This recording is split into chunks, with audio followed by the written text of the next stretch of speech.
مفتی طارق مسعود speeches کو subscribe کریں۔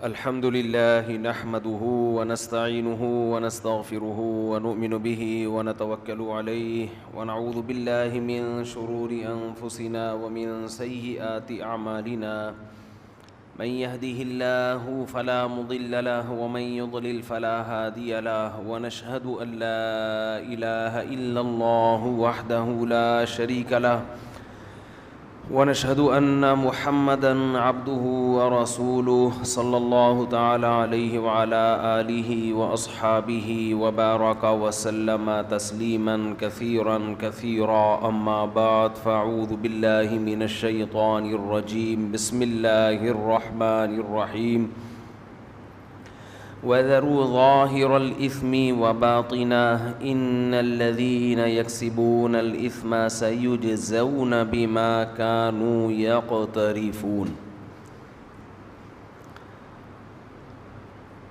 قرآن مجید کی ایک آیت پڑھی ہے، اللہ تعالیٰ سے دعا ہے صحیح طرح سے بات کہنے کی، سننے کی، سمجھنے کی اور پھر عمل کی توفیق عطا فرمائے۔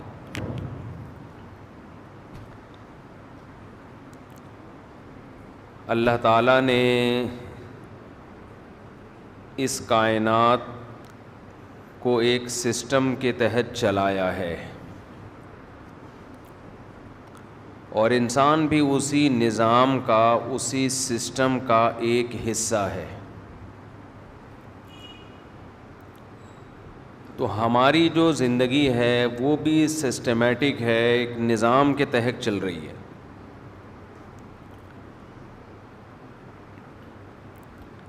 ہماری زندگی کے دو حصے ہیں، ایک کو مادی حیات کہا جاتا ہے، مادی زندگی کہا جاتا ہے، اور ایک کو روحانی زندگی کہا جاتا ہے۔ اس پر تو کئی بار بیان ہو چکا، میں تھوڑی سی روشنی ڈال کے آگے چلوں گا۔ جانوروں کی صرف مادی زندگی ہوتی ہے، ان کی روحانی زندگی نہیں ہوتی۔ جانور کی جب ہم تعریف کرتے ہیں اچھا ہے تو مطلب صحت مند ہے۔ بکری کی جب آپ تعریف کریں گے بہت اچھی بکری ہے، مطلب دودھ زیادہ دیتی ہے، بچے زیادہ دیتی ہے اور کان لمبے ہیں، فروخت اچھے ریٹ پہ ہوتی ہے۔ ایسی بکری کیا کہلائے گی؟ اچھی بکری۔ سمجھ رہے؟ نہیں سمجھ رہے؟ آپ گردن نہیں ہلا رہے نا، وہ جو بیٹھے ہوئے پیچھے۔ اچھا کتا ہے، کیا مطلب؟ نمازی ہے، تہجد گزار ہے، پرہیزگار ہے بھائی۔ لیکن جب ہم کہتے ہیں اچھا انسان ہے، مطلب کیا ہوتا ہے؟ سچ بولتا ہے، جھوٹ نہیں بولتا، کرپشن نہیں کرتا، میچور ہے، تبصرہ کرنے سے پہلے 100 بار سوچتا ہے، سوچ کے بولتا ہے، جو کہ آج کل نہیں بولا جا رہا۔ بات سے بات چل پڑتی ہے درمیان میں کہنے کی، میرا خیال ہے کوئی وہ نہیں ہے، موضوع سے ہٹ کے کچھ چٹکلے آ جاتے ہیں بیچ میں، کیونکہ سیاست کی بڑی جنگ چل رہی ہے نا۔ میں بھی زیر عتاب آیا ہوا ہوں آج کل، میں بھی زیر عتاب آیا ہوا ہوں۔ ہمارے بہت سے اپنے لسنر مجھے کہہ رہے ہیں آپ سیاست میں کیوں ٹانگ اڑاتے ہو، کیوں اپنے آپ کو متنازع بنا رہے ہو، چپ کر کے دین کی خدمت کرتے رہو۔ حالانکہ ہم نے سیاست میں ٹانگ نہیں اڑائی، ہم نے تو کوئی بھی فریق جب غلو کرتا ہے تو ہم اللہ کے عذاب سے ڈراتے ہیں، اللہ کے عذاب سے ڈراتے ہیں۔ کسی کی مخالفت میں حد سے تجاوز مت کرو، چاہے ادھر والا کرے چاہے ادھر والا۔ اتنی سیاست تو قرآن بھی بیان کر رہا ہے، وَلَا يَجْرِمَنَّكُمْ شَنَآنُ قَوْمٍ عَلَىٰ أَلَّا تَعْدِلُوا۔ اے ایمان والو، کسی قوم کی دشمنی میں، کسی سیاسی جماعت کی دشمنی میں، کسی ملک کی دشمنی میں، اتنا آگے نہ نکل جاؤ کہ عدل کا راستہ چھوڑ دو. یہ تو قرآن کہہ رہا ہے, اتنی سیاست تو قرآن بھی کر رہا ہے نا, تو ہم بھی اتنی ہی بیان کر رہے ہیں, اس سے زیادہ ہم بیان نہیں کر رہے. 15 دن اگر ایک شخص امریکیوں کو پاکستان میں رکھتا ہے, اس کو آپ قادیانی ایجنٹ, یہودی کچھ بھی کہہ دیں, لیکن اگر کوئی آپ کا اتحادی ایئرپورٹ اور پورے اڈے حوالے کر دیتا ہے ان کے, اور یہاں سے جہاز اڑ اڑ کے پورے افغانستان کا بیڑا غرق کر کے, حکومت ہی ختم کر کے 20 سال خون خرابہ کر کے نکلتے ہیں, اسے آپ یہ گالی دینے کے لیے تیار نہیں ہیں. تو یہ تو قرآن کا ٹاپک ہے نا, اتنا تو قرآن کہتا ہے بیان کرو. ممبر پہ بیٹھے کیا چائے پینے کے لیے بیٹھے ہو, گھاس کھانے کے لیے بیٹھے ہو کیا؟ اتنا فرض علماء کا بنتا ہے کہ وہ ممبر پہ سیاست کے شرعی احکام بیان کریں. سیاست نہ کریں بے شک, شرعی احکام ضرور بیان کریں. ہم بھی اتنا ہی بیان کرتے ہیں. تو خیر, کہاں سے کہاں بات چلے گی, دوبارہ ہم اپنے اصل اسٹیشن کی طرف آتے ہیں. کیا بات چل رہی تھی؟ بیان کیا چل رہا تھا, میں آیت کون سی پڑھ رہا تھا؟ یہ تو لا یجرمنکم شنآن قوم, تو بیچ میں ہاں میں عرض کر رہا تھا کہ دیکھو, انسان کی جب تعریف کی جاتی ہے, کہا جاتا ہے یہ اچھا ہے, یہ بہت اچھا ہے, کیا مطلب؟ سچ بولتا ہے, بیلنس بات کرتا ہے, ماں باپ کا خیال کرتا ہے, جھوٹ نہیں بولتا, وفادار ہے, یہ ہوتا ہے نا. جب بیل کی تعریف کرتے ہیں کہ بہت اچھا ہے, تو کیا مطلب؟ اتنے من کا ہے, یہی بولتے ہیں نا. اس کی ناک کیا ہے؟ گول ہے اوپر سے, کھر سفید ہیں. بھینس کی جب آپ تعریف کرتے ہیں, بہت اچھی بھینس ہے, کیا مطلب؟ نیک ہے, پیشاب کے بعد استنجا کرتی ہے, بولو نا.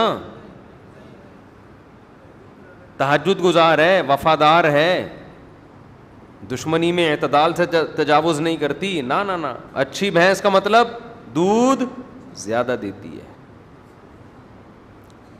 بیمار کم ہوتی ہے. لیکن میں عجیب بات بتاؤں کہ آج کل انسان کے اچھے اور برے کا بھی یہی معیار بن چکا ہے. انسان کے اچھے اور برے کا معیار بھی کیا بن چکا ہے؟ یہی کہ دیکھنے میں کیسا لگ رہا ہے, مسلز کتنے ہیں, فیٹ کتنا ہے اس میں. ڈاکٹر جب کسی انسان کو دیکھتا ہے نا, اس کی نظر میں اچھا وہ ہے جس کا کولیسٹرول لیول کنٹرول میں ہے, شوگر کنٹرول میں ہے, پیٹ نکلا ہوا نہیں ہے, اور مسلز پورے ہیں. تو اس میں اور کٹے میں کوئی فرق ہوا؟ بولو نا. میں پچھلے سال گیا, ایک صاحب کا فارم ہے, کیٹل فارم,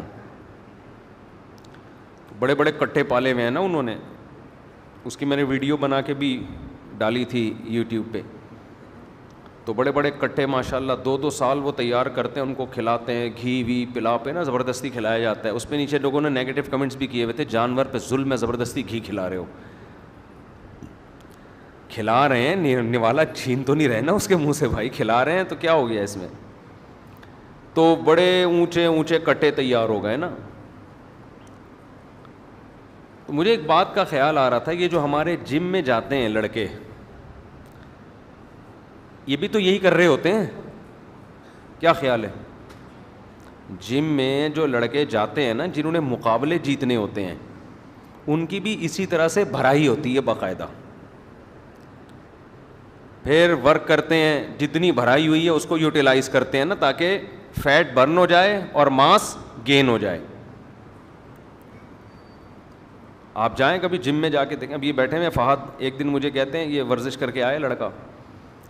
میں نے کہا کہاں جا رہا ہوں؟ کہہ رہے ڈائٹ لینے جا رہا ہوں. میں نے بولا سیدھے سیدھے بولو کھانا کھانے جا رہا ہوں. کیا ٹوپی ڈرامے لگائے ہوئے دیکھو. کہہ رہے کیا کرنے جا رہا ہوں؟ ڈائٹ. بھائی ہمیشہ سے ہمارے باپ دادے کھانا کھاتے آئے ہیں. آدم علیہ السلام بھی کھانا کھاتے تھے, اماں ہوا بھی کھانا کھاتی تھیں, ہمارے والد صاحب بھی کھانے کے ٹائم پہ کیا کرتے تھے. آج تک ہم نے نہیں سنا والد صاحب کہہ رہے ہیں بیٹا میں ڈائٹ لے رہا ہوں. ٹرم ہی چینج ہو گئی ہیں. آپ کہہ سکتے ہو ڈائٹ اور کھانے میں کیا فرق ہے؟ بہت فرق ہے. ڈائٹ کا مطلب یہ ہوتا ہے کہ یہ کٹا ہے, تیار ہو رہا ہے. صحیح ہے نا. ابھی اس نے اتنا ورک آؤٹ کیا ہے, اس اتنی کیلوریز برن کی ہیں اس نے, ڈائٹ لے کے اس کیلوریز کے کیا کرے گا, پورا کرے گا. پھر دیکھے گا یہ والا یہ اسپیڈ بریکر جو یہاں بنا تھا میرے ماس, یہ کتنا گین ہوا ہے, کتنا کم ہوا ہے. کیوں اتنی مصیبت میں ڈال رہے ہو اپنے آپ کو میرے بھائی؟ صحت بھی ٹھیک ہے, اچھی, بہت شریعت میں اہمیت ہے صحت کی, اتنی نہیں ہے جتنی آپ نے بنا لی ہے. ہر چیز میں اعتدال ضروری ہے, اعتدال. ہمارے ہاں جم خانوں میں معذرت کے ساتھ کٹے تیار ہو رہے ہیں. بہت معذرت بھائی, جم میں جو ورک آؤٹ کر رہے ہیں, کہیں ایسا نہ ہو کہ وہ ناراض ہو جائیں. ویسے بھی وہ اتنے پاورفل ہوتے ہیں, ان سے دشمنی آپ مول نہیں سکتے. تو جم میں ضرور جائیں. ہم بھی کوشش کرتے ہیں, کبھی ٹائم ملے تو چلے جاتے ہیں, 2-4 ڈنٹ ونٹ پیل پال کے آ جاتے ہیں ہم بھی, ضروری ہے اس زمانے میں.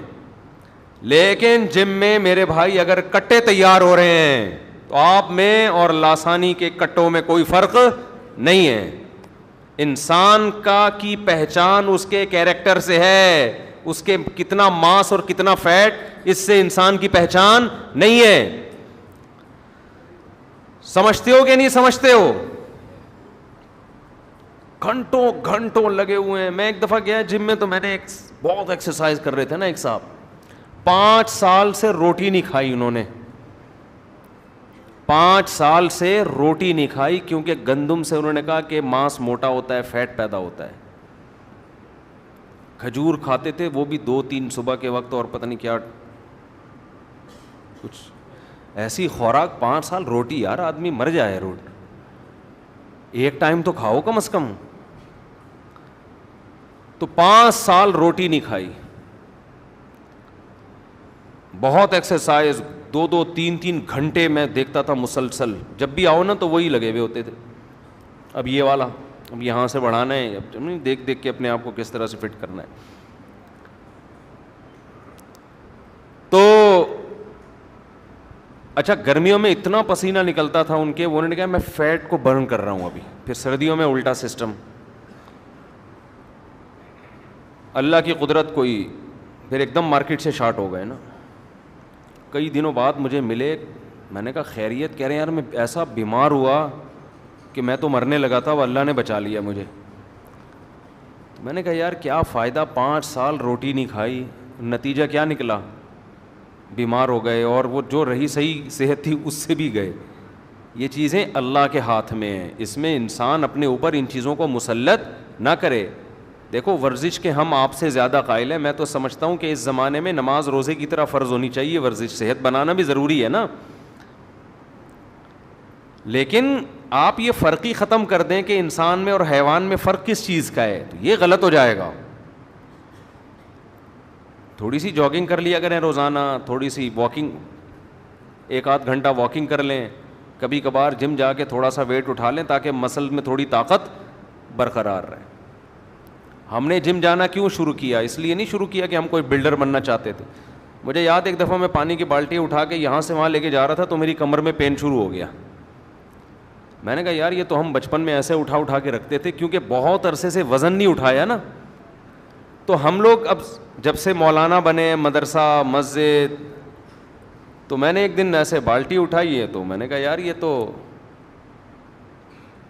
کیونکہ جب کوئی محنت کا کام نہیں کریں گے آپ تو ظاہر ہے وہ مسل ویک ہو جائیں گے.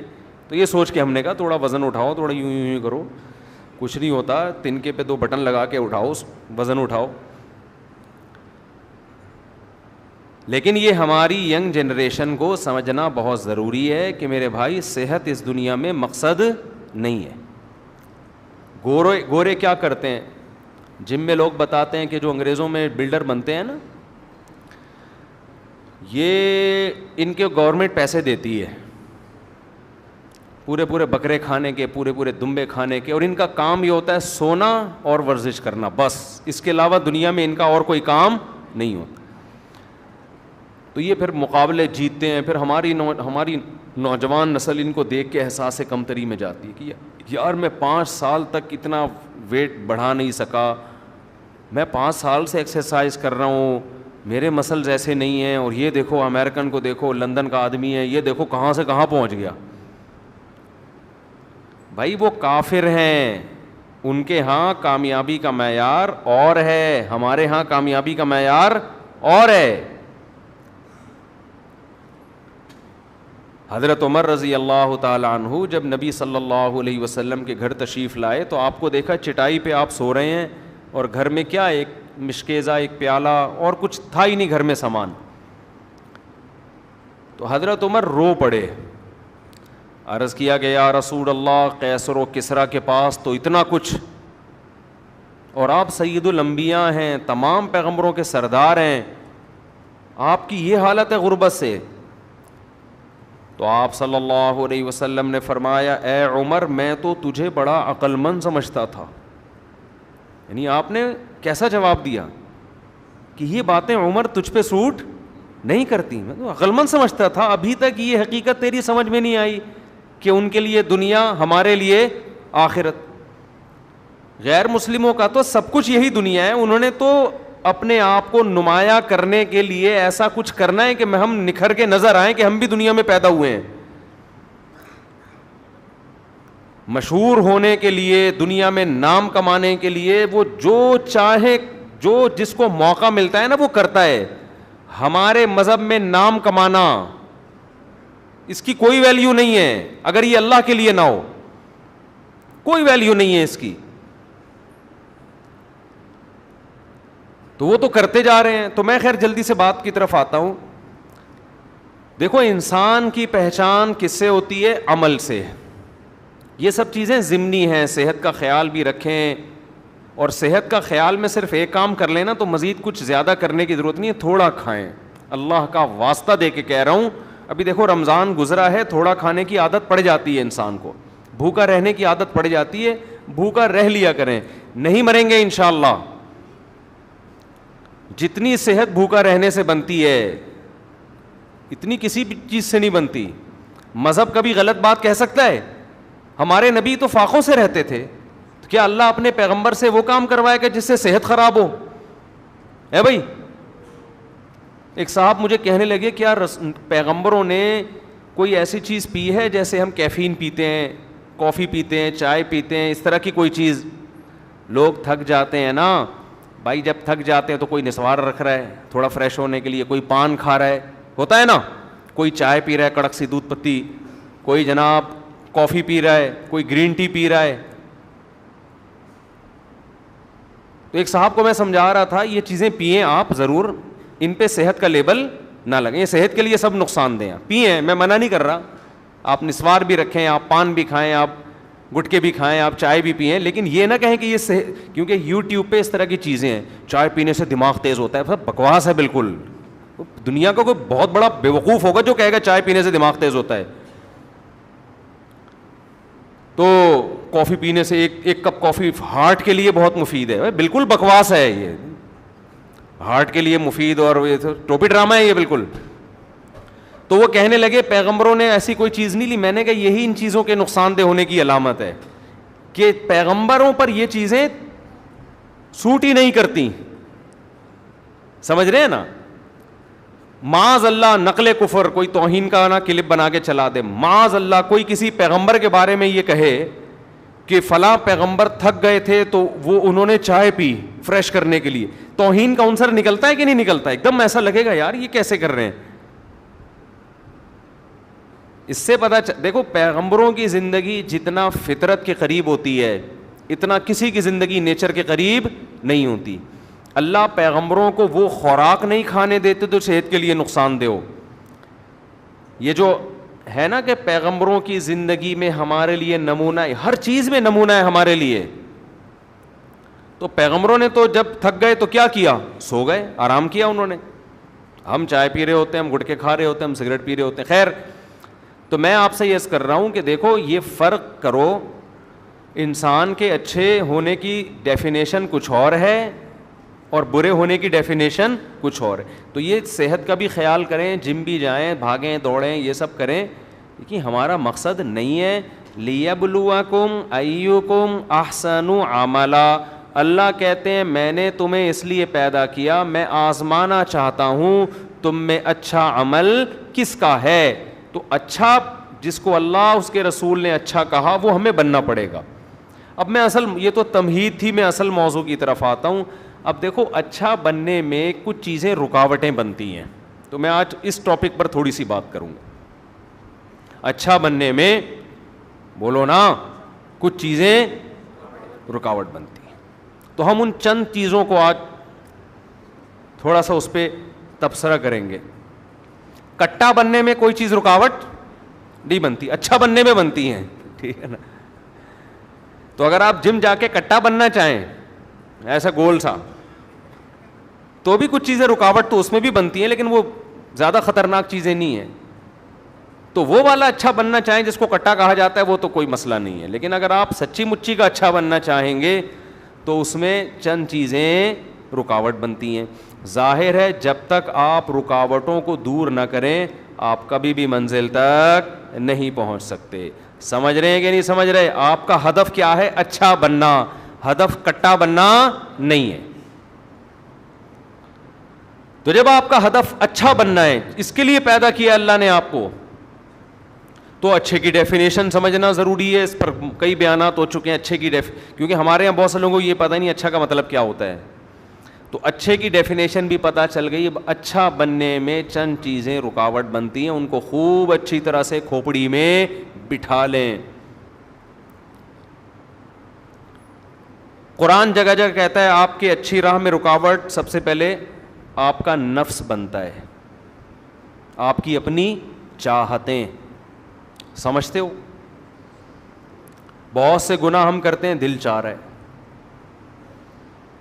بلکہ میں اس سے پہلے، اگرچہ سب سے پہلے ہمارا نفس رکاوٹ بنتا ہے، شیطان بعد میں رکاوٹ بنتا ہے، لیکن شیطان کا اثر بہت زیادہ ہے، اس لیے میں پہلے شیطان پہ ڈسکس کر لیں تو زیادہ اچھا ہے. اچھا بننے میں بہت بڑی رکاوٹ کون بنتا ہے؟ شیطان. کچھ چیزوں کی ترتیب تعلیمی ہوتی ہے، تعلیمی. بعض چیزیں ترتیب کے لحاظ سے غلط ہیں، لیکن جب آپ کسی کو ٹریننگ دے رہے ہو، سمجھا رہے ہو، تو وہ بعد والی چیز کو پہلے نمبر پہ، پہلے والی چیز کو بعد والے نمبر پہ بیان کرنا پڑتا ہے. اس کو کہتے ہیں ترتیب تعلیمی. ہم جب وراثت پڑھتے ہیں نا مدرسوں میں، تو قرآن نے تو اولاد کا حصہ پہلے بیان کیا، ابا کا، پھر اماں کا، لیکن جب طلبہ کو پڑھایا جاتا ہے تو وہ ترتیب الگ ترتیب ہوتی ہے، کیونکہ اس میں یاد کرنا آسان ہوتا ہے. اس کو کہتے ہیں ترتیب تعلیمی. سمجھتے ہو؟ تعلیم والی ترتیب. شیطان سب سے پہلے رکاوٹ بنتا ہے آپ کو اچھا بننے میں. وہ کیسے رکاوٹ ڈالتا ہے؟ شیطان کیا کرتا ہے؟ برائی پہ اچھائی کا لیبل لگا دیتا ہے. برائی پہ کیا کرتا ہے؟ اچھائی کا. یہ کام شیطان کرتا ہے. آپ اس کام کو برا سمجھ نہیں رہے ہوتے ہیں. سمجھتے ہیں؟ کیونکہ قرآن جگہ جگہ کہتا ہے وَزَيَّنَ لَهُمُ الشَّيْطَانُ أَعْمَالَهُمْ. شیطان نے ان کے لیے ان کے اعمال مزین کر دیے ہیں. مزین زینت سے نکلا ہے. زینت کا کیا مطلب ہے؟ ایک چیز گندی تھی، زینت اختیار کر کے اس کو خوشنما بنا دیا جائے. کوئی بدصورت عورت ہو، بیوٹی پارلر میں گئی، ڈینٹنگ پینٹنگ کا کام ہوا، ڈسٹیمپر لا کے پورے ڈبے خالی کیے، مارکیٹ میں جب مال آیا دولہا دیکھ کے بے ہوش ہو گیا خوشی سے، یار کیا رشتہ ملا ہے. اب شارٹ کلپ میں اتنی سی چیز نکال کے چلا دیں گے میری. یہ جو شارٹ کلپ والے ہیں نا، یہ پورا بیان ایک طرف یہ لکھا کے، اور اس کے ملین ویورز ہوں گے، اور پھر تبصرے ہوں گے مفتی صاحب ممبر پہ بیٹھ کے کیا باتیں کر رہے ہیں. سمجھتے ہیں؟ اور اگر ان شارٹ کلپ والوں کو اسٹرائکیں دے کے بند کرنا شروع کریں تو پھر یہ لوگ یہ کیا کہیں گے؟ دیکھو یہ مولوی لوگ چینل بناتے ہیں اور اس کو یہ دین کی بات کو پروموٹ نہیں ہونے دیتے، اسٹرائکیں دے کے چینلز کو اڑا رہے ہیں. یہ چاہتے ہیں بس ہمارا ہی اجارہ داری رہے، دین کی بات تو پھیل نہیں. تم دین کی بات تو نہیں پھیلا رہے نا، تم تو پورے بیان سے اتنے کلپ لے کے پھیلا رہے ہو چیزیں. میں نے کچھ دن پہلے اپنے شارٹ کلپ دیکھنا شروع کیا، میں نے کانوں کو ہاتھ لگا لیا. میں نے کہا یار یہ بندہ کر کیا رہا ہے؟ یہ اپنے بارے میں کہہ رہا تھا. جہاں کچھ تھوڑا سا ایسا ملے گا وہ نکال کے چلا دیں گے. تو بہت ہی برا امیج دنیا کے سامنے جا رہا ہے. ہم نے بھی تھوڑا سا ایڈمن کو بولا کہ ان کو ٹائٹ کرو بھائی، اسٹرائکیں دے کے اڑانا شروع کرو سالوں سالے کہیں کے. ہم نے کہا اڑاؤ ان کو, کوئی پتھر سے نہ مارے میرے دیوانے کو, بم کا زمانہ ہے, اڑا دو سالے کو. تو شیطان کیا کرتا ہے, قرآن کے الفاظ ہیں بار بار, وَزَيَّنَا بری چیز کو کیا کرے گا شیطان, مزین.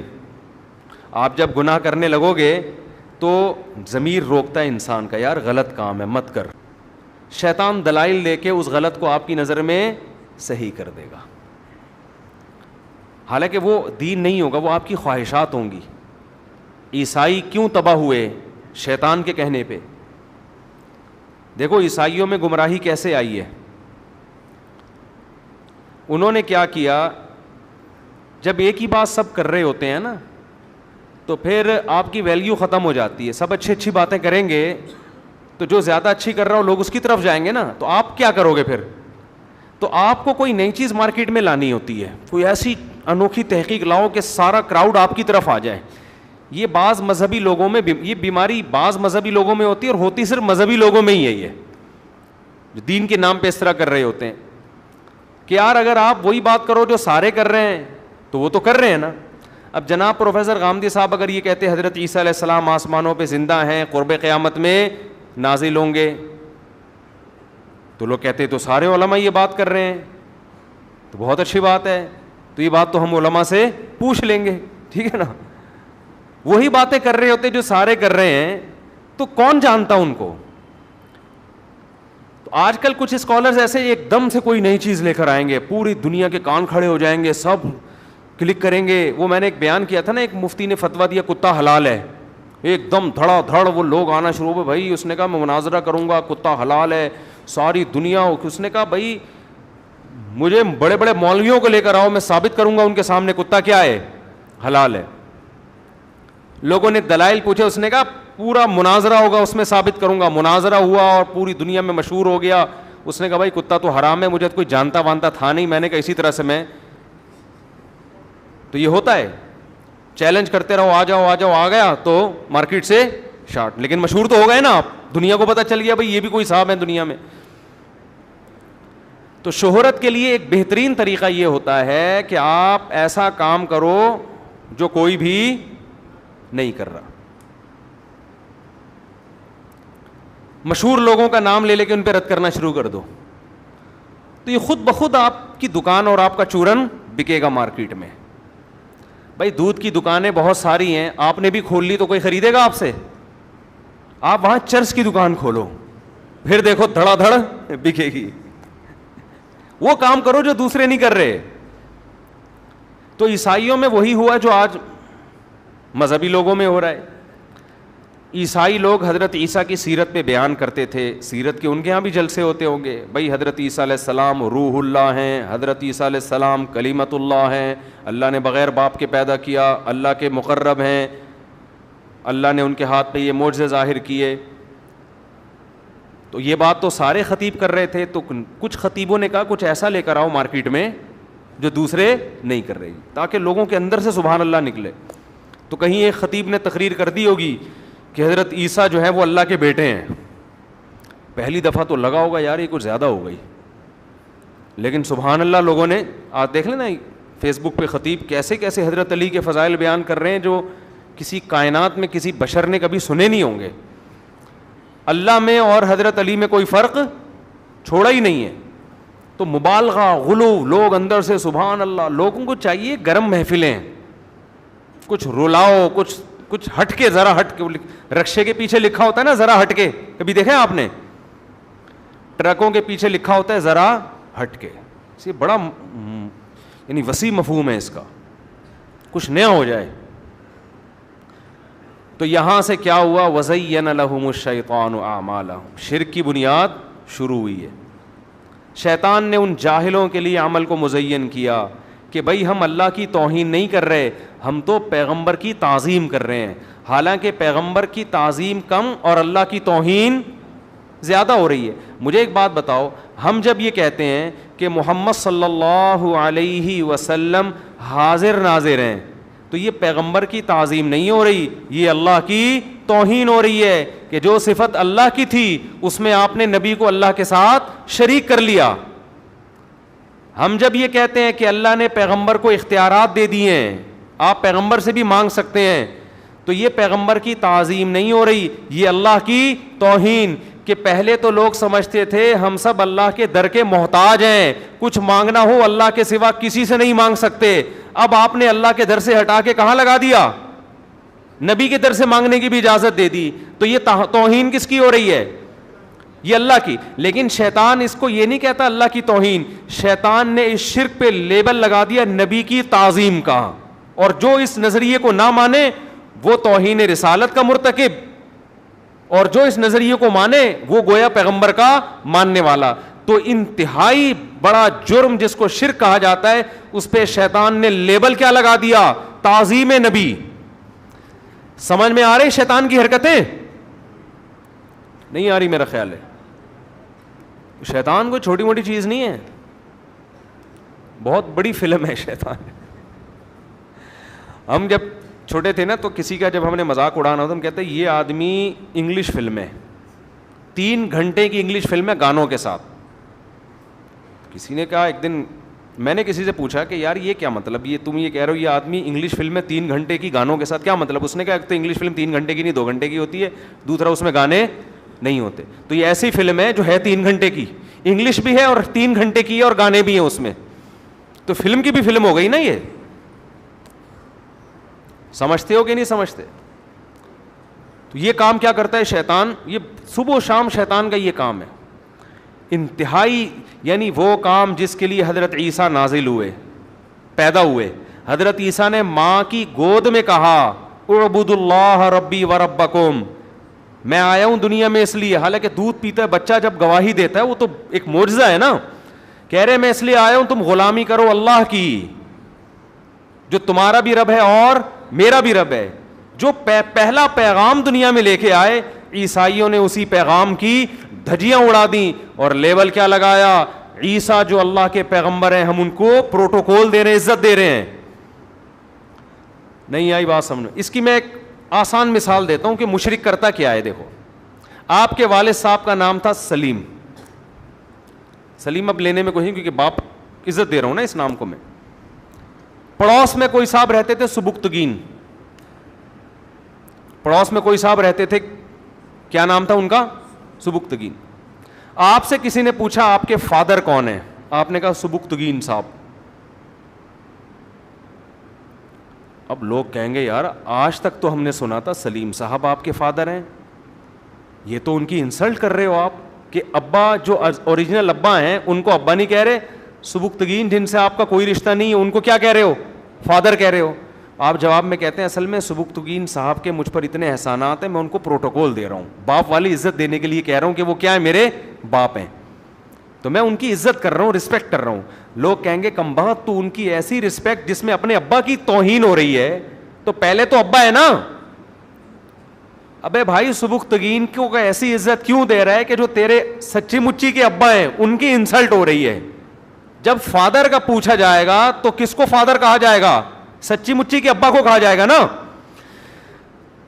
بھائی نہیں آ رہی ہے سمجھ میں, کیا ہو گیا اتنی 2-2-4 کی طرح بات ہے. جو سچی مچی کے ابا ہیں وہ کہہ رہے ہیں یار کمبخت میں تیرا باپ ہوں, تو اس کو اپنا, جب کوئی پوچھتا ہے تیرا ابا کون ہے تو اس کو ابا بول دیتا ہے. تو 1 دفعہ بول 2 دفعہ بول, ہم کہیں گے چلو یار عزت دینے کے لیے, تو نادرا میں چینج کر دیا تو نے. تو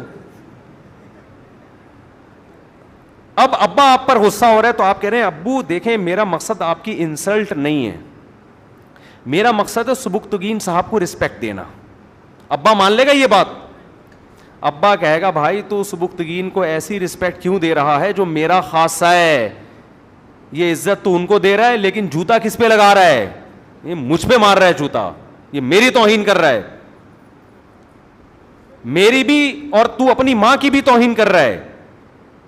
تو جب کوئی نبی کی ایسی تعظیم کرتا ہے کہ نبی اور اللہ میں فرق ہی نہ چھوڑے تو یہ نبی کی تعظیم نہیں ہے, یہ اللہ کی توہین ہے. لیکن شیطان اس توہین پر لیبل کیا لگا دیتا ہے؟ تعظیم کا. تبھی تو ہم پہ الزامات لگتے ہیں بزرگوں کو نہیں مانتے, یہ بزرگوں کی. میں جو ہے نا ایک واقعہ سناتا ہوں نا, کئی دفعہ سنا ہے. گاؤں میں گئے ہم, ایک قبر تھی, وہ ایک صاحب وہاں جا کے لیٹتے تو لڑکے قبرستان کی دیوار سے جا کے لگتے. انہوں نے کہا یہ بزرگ صاحب اندر سے لات مارتے ہیں. ہم لیٹے, اللہ کا شکر ہے کچھ بھی نہیں ہوا. انہوں نے کہا آپ کا ان بزرگ پر ایمان نہیں ہے, آپ کے دل میں ان بزرگ کی عظمت نہیں ہے.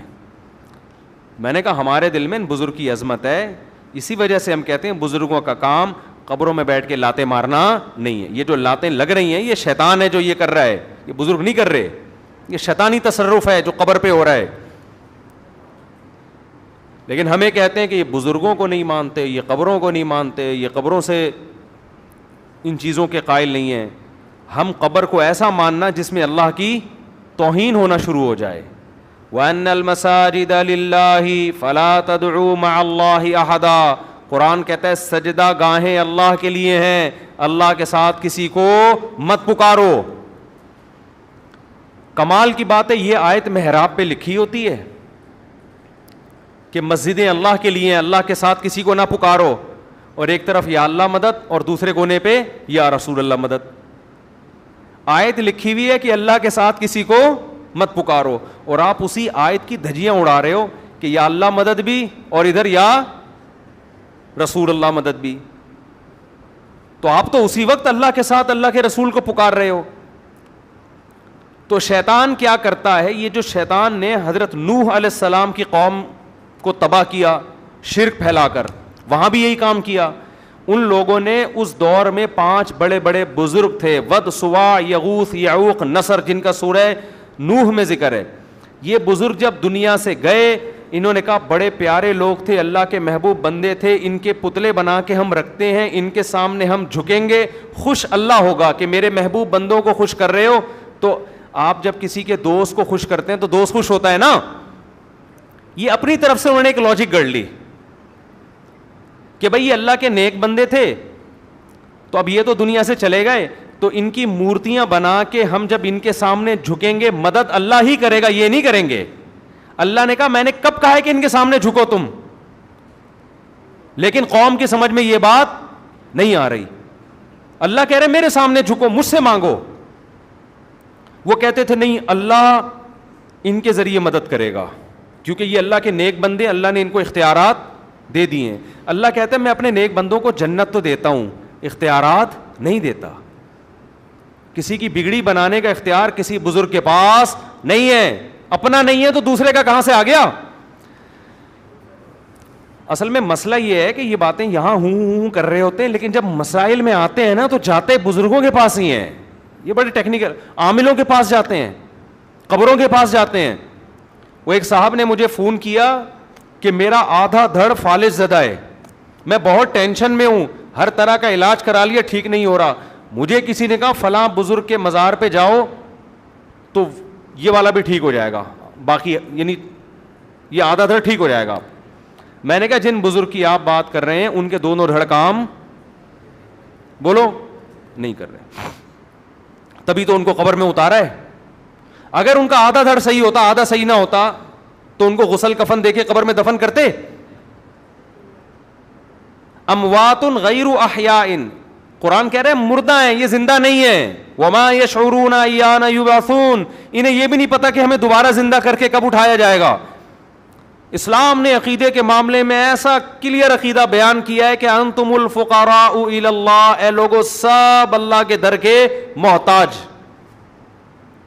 کسی سے عقیدت رکھنے کا مطلب یہ ہے کہ یہ نیک آدمی ہے, اس سے دعا کی درخواست کر لو, اللہ سے یہ کیا کرے گا, دعا کرے گا, بس. اس سے زیادہ نہیں ہے. وہ بھی آپ کی طرح کا محتاج. آج کوئی بزرگ بن جائے تو ایسا لگتا ہے اس ڈاکٹر بھی یہی ہے, گردے بھی یہی ٹھیک کرے گا, دل بھی یہی ٹھیک کرے گا, رشتے بھی یہی کرائے گا. دیکھ لو نا یوٹیوب پہ, آپ دیکھو جا کے. یہ بدعتیوں کے کام نہیں بتا رہا میں, یہ ان لوگوں کے کام بتا رہا ہوں جو اپنے آپ کو توحید پرست کہتے ہیں اور بدعتی نہیں کہتے. وہ کہتے ہیں ہم بدعت نہیں کرتے. ان لوگوں کے کام بتا رہا ہوں آپ کو. یوٹیوب پہ آپ دیکھ لو, روحانی علاج والے, وہ گردے بھی ٹھیک کرے گا آپ کے, وہ پھیپھڑے بھی ٹھیک کرے گا آپ کے, وہ کووڈ کا علاج بھی آپ کو بتائے گا, وہ آپ کے گھریلو مسائل بھی حل کرے گا, وہ آپ کی بیوی بھاگ گئی ہے اس کو بھی لے کر آئے گا, وہ آپ کی ساس کو بھی ٹھیک کرے گا, وہ آپ کی خاندانی لڑائیوں کو بھی ٹھیک کرے گا. ہر ٹینشن کا اس کے پاس علاج ہے. ہم جب کہتے ہیں اس میں اور خدا میں تو کوئی فرق چھوڑا نہیں آپ نے, تو وہی شیطان پٹی پڑھاتا ہے, کہہ رہے ہم نے کب کہا یہ خدا ہے. بھائی ان کے علم کیا ہوا ہے, انہوں نے کیا کیا ہوا ہے, علوم کیے ہوئے ہیں, انہوں نے علم کیا ہوا ہے. بھائی علم ہوتا ہے, یہ ڈرامہ ہے, کچھ بھی نہیں ہے یہ. تو ہر مسئلے کا حل, ان میں سے کوئی ایسا بزرگ آپ مجھے بتاؤ جس کے پاس آپ جاؤ کہ جی میرے گردے میں پتھری ہے, کوئی وظیفہ بتا دیں, وہ کہے یہ والا مجھے نہیں ہے, گردوں کی پتھری کا سسٹم مجھے معلوم نہیں ہے. کسی ڈاکٹر کے پاس جاؤ گے نا, دنیا کا سب سے بڑا ڈاکٹر ہوگا, وہ بھی 2-4 باتوں کے بعد آ کے کہے گا یہ والا علم میرے پاس نہیں ہے, یہ اس کے لیے فلاں اسپیشلسٹ سے رابطہ کریں آپ, کہے گا نا وہ. ارے کسی جنرل فزیشین جو بہت بڑا فزیشین ہو, اس سے آپ نے علاج کرایا, ایک وقت اگر شوگر کا علاج, ایک وقت کے بعد آ کے کہے گا یار یہ اسپیشلسٹ کے پاس چلے جائیں تو زیادہ بہتر. لیکن یہ روحانی والے, یہ ان کی کوئی اینڈ, ان میں خدا کی قسم میں بات جو کر رہا ہوں نا, یہ نہ بولا کرو یہ مفتی صاحب بدعتیوں کی بات کر رہے ہیں یا فلانے, میں دیوبندیوں کی تبلیغیوں کی بات کر رہا ہوں, اور کیا بولوں میں آپ معذرت کے ساتھ, جو سب سے زیادہ توحید پرست کہلاتے ہیں. میرے سامنے یہ نہ بتایا کرو کہ یہ وہ تو دیوبندی ہیں, وہ تو رائیونڈ میں بیٹھتے ہیں, وہ تو فلانے بزرگ کے خلیفے ہیں. یہ باتیں کر کے نا لوگ مجھے کہتے ہیں کہ اچھا آپ تو وہ جو بات کر رہے ہو وہ تو ان کی بات کر رہے ہو جو ربیع الاول مناتے ہیں, جو محرم میں یوں کرتے ہیں, جو نہیں بھائی میں ان کی بات کر رہا ہوں جو اپنے آپ کو کیا کہتے ہیں, دیوبندی کہتے ہیں. معذرت کے ساتھ اتنا کھل کے میں بات کر رہا ہوں, جو اپنے آپ کو کہتے ہیں ہم فلاں بزرگ کے خلیفہ ہیں, وہ بزرگ بھی ہمارے مسلک کے بہت بڑے ہوں. تو میرے بھائی انتم الفقراء الی اللہ, یہ سارے اللہ کے کیا ہیں, فقیر. ان کے پاس نہ آپ کے گردوں کی پتھری کا علاج ہے, نہ آپ کے پھیپھڑوں کا ان کے پاس علاج ہے, نہ آپ کی بھاگی بیوی کو واپس لا سکتے ہیں, نہ واپس آئی بیوی کو بھگا سکتے ہیں. یہ بعض دفعہ لوگ یہ چاہ رہے ہوتے ہیں بھاگ جائے خود اپنے خرچے پہ کسی طریقے سے, یہ بھی نہیں ہو سکتا ان سے. اور میں یہ جنات بھی نہیں بھگا سکتے, یہ بولو نا. ابھی ایک صاحب میرے پاس آئے, پرسوں کی بات ہے, کہہ رہے ہمارے گھر میں ایک اسٹور بہت دنوں سے خالی پڑا ہوا تھا. خالی کا مطلب کوئی جاتا نہیں تھا اس میں, کئی سالوں سے. ہم نے وہ اسٹور خالی کرایا. جب سالوں کا لفظ بولتا ہوں میرا دماغ پتہ نہیں ان سالوں کی طرف کیوں چلا جاتا ہے, زیادہ ہیں شاید. کئی سالوں سے وہ اسٹور کیا تھا, بند پڑا ہوا تھا نا, یعنی خالی کا مطلب انسان نہیں تھا. کہہ رہے ہم نے خالی کروایا تو ہمارے گھر میں کوئی خاتون پہ دورے آنا شروع ہو گئے. جن آتا ان کے اوپر اور کہتا کہ جب یہ اسٹور تم نے خالی کیا, اس کی صفائی کی, میرے بچے مر گئے ہیں, اس میں میرے بچے مر گئے ہیں اور اب دوبارہ اس اسٹور کی طرف قدم نہیں کرنا. میں نے کہا بھائی یہ جو خاتون ہیں ان کو کسی نفسیاتی ڈاکٹر کو دکھاؤ, ان کا کوئی مسئلہ ہوگا, اللہ ان کو شفا عطا فرمائے. کہہ رہے ہم اسٹور میں جاتے ہوئے ڈر رہے ہیں. میں نے کہا اسٹور میں جا کے نا بم دھماکہ کرو جا کے, اور جن سے بولو ابھی تو تیرے بچے مرے, تیرے باپ دادے بھی یہاں مریں گے سارے. سمجھ رہے ہو, یہ ڈرامے کسی اور کے سامنے کرنا. میں نے کہا آگ لگا دو جا کے وہاں پہ, کیونکہ ایسے لوگ جب عاملوں کے پاس جاتے ہیں نا, اب عامل ان سے کھیلتے ہیں. نفسیاتی بیماریوں کی درجنوں قسمیں ہیں. پھر انہیں بتایا کہ وہ خاتون پہلے بھی ایسے دورے پڑتے تھے, بیمار ہوتی تھیں. تو میں نے کہا وہ پہلے سے پڑ رہے تھے دورے, اب ایک جب دماغ میں کوئی چیز بیٹھ جاتی ہے نا کسی بیمار کے, تو اب گھر میں ایک نیا کام ہوا ہے تو وہ یہ کسی سائیکیٹرک سے پوچھیں, وہ بتائے گا آپ کو. جب بھی کوئی نیا کام ہوتا ہے تو وہ نفسیاتی مریض سمجھ رہا ہوتا ہے کہ یہ اس وجہ, تو وہ جن بھی آئے گا, جن کے بچے بھی آئیں گے. پرسوں ہمیں کسی نے کہا کہ بھائی ہمارے گھر خاندان میں ہی نا صحن میں جھولا ڈالنا تھا بچوں کے لیے. کسی نے ان کو بتا دیا کہ یہ جو صحن میں آپ نے جھولا ڈالیں گے تو رات کو جنات اس جھولے میں اپنے بچوں کو لا کے جھلاتے ہیں, صحن میں جھولے نہیں ہونے چاہیے. تو میں نے ان سے کہا, میں نے کہا بھائی اس اسٹور میں جا کے بولو جن کے بچے تیرے 20 بچے مریں, 40 بچے مریں. دیکھو پولیس والوں سے عبرت حاصل کرو. پولیس والے تو نہ کوئی حصار کھینچتے ہیں, نہ کوئی عملیات, نہ کوئی فلیتے, نہ کوئی پلیتے. لیکن الحمدللہ یہ جنات سے بالکل بھی نہیں ڈرتے. ہم نے دیکھا ہے جب کسی گھر میں عاملوں کو پکڑنا ہوتا ہے نا, عامل کہتا ہے میں اتنے جنات تمہارے اوپر چھوڑ دوں گا, پولیس والا موبائل لے کے پہنچتا ہے, عامل کو ڈالا گاڑی میں, اور اس کے کروڑوں جنات تماشا دیکھتے رہ جاتے ہیں عاملوں کے. حالانکہ پولیس والے نے نہ کوئی آنے سے پہلے درود شریف پڑھا, نہ آنے کے بعد درود شریف پڑھا, نہ سورہ فلق پڑھی, نہ سورہ, یہ صورتیں پڑھنی چاہیے, ان کی اپنی اہمیت ہے, میں ان کی اہمیت کا انکار نہیں کر رہا, لیکن پولیس والے کے کانفیڈنس سے جنات اتنا ڈرتا ہے, وہ کہتا ہے عامل ایسا ہوتے نہیں ہیں جنات, یہ عاملوں نے بنائے ہوئے ہوتے ہیں. تو خیر یہ جن چڑیل بھوت کہاں سے آ گیا؟ اصل جو میں بات عرض کر رہا تھا کہ بھائی بزرگ کی ڈیفینیشن یہ ہے کہ نیک آدمی ہو, اللہ والا ہو, بس اس سے دعا کروا دو. اس کے علاوہ وہ نہ آپ کی بیماریاں جانتا ہے, نہ آپ کے گردوں کے مسئلے حل کر سکتا ہے, کسی کا باپ بھی یہ مسئلے حل نہیں کر سکتا, ان کے اپنے بیسیوں مسائل ہوں گے. جہاں کسی پہ بزرگی کا لیبل لگا فوراً دماغ میں آتا ہے یار ان کے پاس کچھ ایسے اختیارات ہیں, یہ پہنچے ہوئے ہیں, ان کو پتہ ہے. اور یہ بھی بتا دوں, بزرگ کو بعض دفعہ یہ بھی نہیں پتا ہوتا سیاسی جماعتوں میں حق پر کون ہے. اس کا تعلق بزرگی سے نہیں ہے, اس کا تعلق معلومات سے ہے, نالج سے ہے. لوگ کہتے ہیں اتنا بڑا بزرگ فلاں سیاستدان کی حمایت کر رہا ہے. بھائی ٹھیک ہے, بہت بڑے بزرگ ہیں, نالج ہے یا نہیں ہے؟ نالج ہے تو بزرگ نہ بھی ہو مان لو, نالج نہیں ہے تو بھائی کتنا بھی بڑا بزرگ ہو. قرآن کیا کہتا ہے؟ اے ایمان والو اللہ رسول کی اطاعت کرو. وَأُولُو الْأَمْرِ, اولو الامر کسے کہتے ہیں؟ اولو الامر کی تعریف میں بعض صحابہ نے کہا اس سے مراد علماء ہیں, بعض نے کہا اس سے مراد حکمران ہیں. اصل بات کیا ہے؟ دونوں تفسیریں ٹھیک ہیں. اولو الامر کا مراد جو بھی کسی معاملے میں اہل ہو. میڈیکل سائنس میں اہل کون ہے؟ ڈاکٹر. میڈیکل سائنس میں آپ عمران خان سے نہیں پوچھو گے, نواز شریف سے نہیں پوچھو گے کہ کیا صحیح ہے کیا غلط, اس میں آپ کس سے پوچھو گے؟ ڈاکٹر سے پوچھو گے. سمجھ میں آ رہی ہے بات؟ اس میں ڈاکٹر سے پوچھو گے بھائی کیا صحیح ہے کیا غلط ہے. گردوں کا مسئلہ گردوں کے اسپیشلسٹ سے پوچھو گے یا مفتی سے پوچھو گے؟ کیا ہو گیا؟ آپ کہو گے نہیں یہ جو بزرگ ہیں نا یہ بہت نیک ہیں یار, انہوں نے کہا ہے میرے گردے میں پتھری ہے, یہ غلط نہیں ہو سکتے. یہ بہت بڑے بزرگ ہیں, میں نے ان کو تہجد میں روتے ہوئے دیکھا ہے. تہجد میں رونے کا پھیپھڑے اور گردے سے کیا تعلق ہے میرے بھائی؟ گردہ صحیح, کڈنی آپ کا صحیح ہے یا نہیں ہے, اس کے لیے آپ کو کڈنی کے اسپیشلسٹ کے پاس جانا پڑے گا, چاہے وہ قادیانی ہو, ٹھیک ہے نا, چاہے وہ ہندو ہو, کچھ بھی ہو.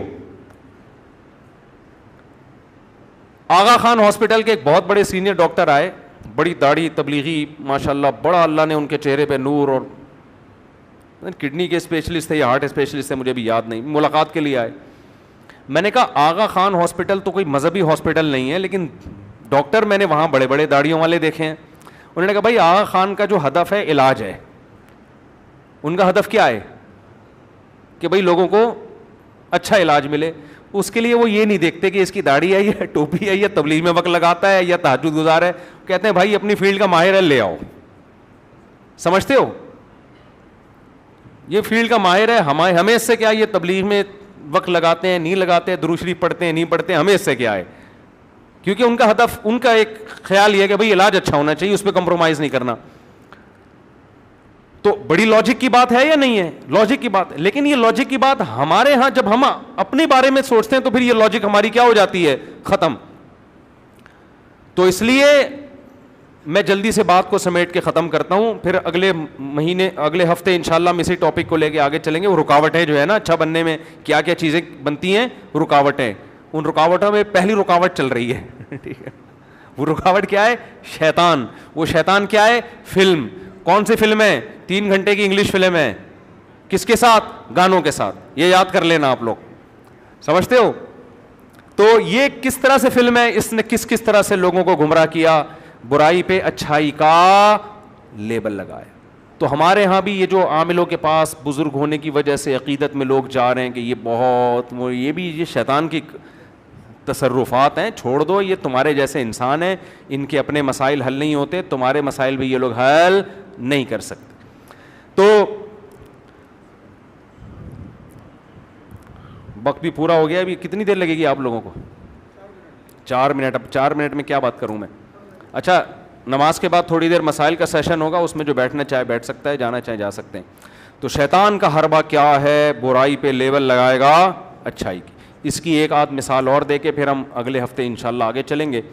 نماز کے بعد تو مسائل کا سلسلہ ہوتا ہے, اس میں جو آپ لوگوں نے پوچھنا ہو پوچھ لیے گا. قرآن کیا کہتا ہے؟ انا جعلنا ما علی الارض زینۃ لہا. شیطان کے بارے میں کتنے پوائنٹ یاد ہوئے آپ لوگ کو؟ نمبر 1 فلم ہے، نمبر 2 3 گھنٹے کی یہ انگریزی اور گانوں کے ساتھ. تیسری بات، شیطان کا طریقہ استعمال کیا ہوتا ہے؟ مزین کرنا، چیز کو کیا کرنا. یہ شیطان کا واردات کا کیا ہے؟ طریقہ ہے کہ برائی کو خوشنما کر کے آپ کے سامنے پیش کرنا. اس کی ایک اور مثال قرآن دیتا ہے، انا جعلنا ما علی الارض زینۃ لہا.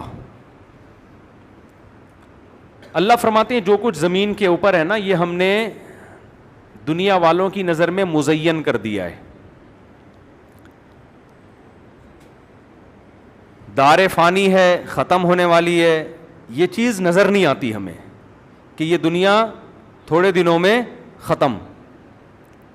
ہم اس کی ظاہری چمک دھمک کو دیکھ رہے ہیں. کوئی آپ کے پاس بہت بہترین لینڈ کروزر لا کے کھڑی کر دے کہ یہ آپ کی ہوئی، اور ساتھ میں بتا دے کہ 1 گھنٹے کے لیے، اس کے بعد میں آپ سے واپس لے لوں گا،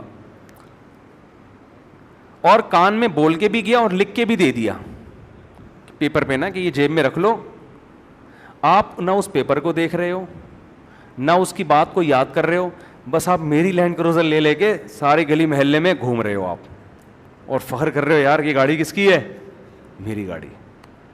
اگلا بول کر اسی لیے کیا تھا کہ جتنی اس میں ہیرے جواہرات جڑے ہوئے ہوں، او بھائی یہ تھوڑی دیر کے لیے ہے، تو اس سے ہم واپس بولو لے لیں گے. تو یار 2 ٹکے کی نہیں ہے پھر تو یہ کیا خیال ہے؟ تھوڑی دیر میں واپس لے لینی ہے تو اس کی ویلیو، اس کی بیس پر کوئی رشتہ ملے گا آپ کو؟ آپ لینڈ کروزر میں گئے رشتہ لینے کے لیے، لڑکی والوں نے کہا ہاں بھائی کیا کرتے ہو؟ کیا کرتے؟ دیکھ نہیں رہے گاڑی میں آیا ہوں، میری گاڑی ہے. لڑکی والے فوراً کہیں گے بھائی یہ جا ابھی لے جا. لیکن آپ نے ڈاکومنٹس دکھائے تو پتہ چلا یہ تو رینٹ پر ہے، 1 گھنٹے کے لیے دی ہوئی ہے. آپ کوئی ایگریمنٹ ایسا دکھا دیا، فوراً لڑکی واپس لے لیں گے. اب آپ کہہ رہے ہیں اس کے ٹائر دیکھو کتنے موٹے ٹائر ہیں، سارا سسٹم بٹن دبایا شیشے نیچے آ رہے ہیں بھائی، یہ نہیں کہ یوں یوں یوں لے کے گھما رہے ہیں. اتنی خوبصورت گاڑی ہے، دیسی سٹائل نہیں ہے. اے سی کا آٹو سسٹم دیکھو، کیا ٹھنڈک، سائبیریا کی ہوائیں آ رہی ہیں اے سی کے پنکھوں سے.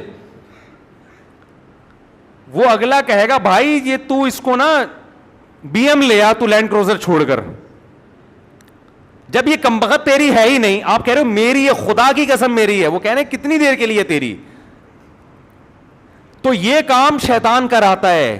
اس دنیا کی چمک دھمک آپ کو دکھائے گا، یہ نہیں بتائے گا کہ یہ تھوڑے دنوں میں کمبخت تو قبر میں اتر جائے گا. یہ تیرے جو 1000 گز کے اتنی موٹی موٹی دیواروں کے بنگلے اور اتنے موٹے موٹے سریے، یہ تیرے ساتھ قبر میں نہیں جائیں گے.